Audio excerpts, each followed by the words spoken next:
Good evening, Guyana. I'm Delwin Neblett with your HGPTV Sports Pulse for today, Wednesday, November 5, 2025. We begin tonight with athletics. Part of Team Guyana's contingent have departed for the 6th edition of the Islamic Solidarity Games, set for November 7 to 21, 2025 in Riyadh, Saudi Arabia. Representing in the sport of table tennis will be Shemar, Britton, Elishaba Johnson, Nigel, Bryan, Chelsea, Edghill, Jasmine, Billingy, and Thuraia Thomas, with coaches Linden Johnson and Joel Alleyne. Delroy Tyrell will be representing in swimming along with coach Ewin Munroe, as Keevin Allicock and Joel Williamson will represent in boxing, coached by Lennox Daniels. The 11-member track and field team, coached by Quincy Clarke, is set to travel on November 13.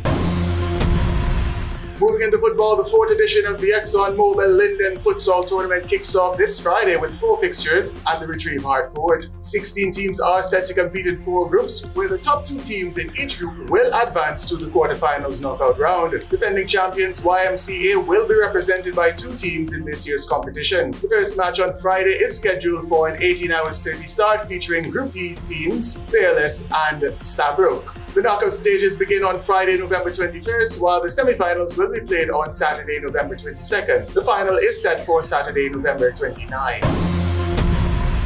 Moving into basketball, with Guyana set to host the FIBA's Women's Caribbean Championship for the first time since 1994, the Ministry of Culture, Youth and Sport is ensuring that the Cliff Anderson Sports Hall is fully prepared for the regional showdown. Guyana, along with Suriname, the Virgin Islands, the Bahamas, and Jamaica, will compete in a single round-robin tournament from November 12 to 16. The top 3 teams will earn qualification to the 2026 Central Basket. During a press conference on Tuesday, November 4th, Minister the Honorable Stephen Jacobs reaffirmed the country's readiness to stage the FIBA tournament. He highlighted that as Guyana continues to position itself as a regional sporting hub, it is essential that local facilities meet international standards. In addition to upgrades to the basketball court, the sports hall will feature a new parking lot area and an additional entrance via Hatfield Street. A technical area was also installed. Team Guyana won the Women's Caribbean Championship in 1996 in Trinidad and Tobago, with Karen Abrams as captain and Lyndon Sanko Alfonso as coach. The Women's Caribbean Championship was first hosted in Barbados in 1985, and Guyana first featured in 1986 in Trinidad and Tobago. Guyana first hosted the Women's Caribbean Championship in 1988 at the Cliff Anderson Sports Hall.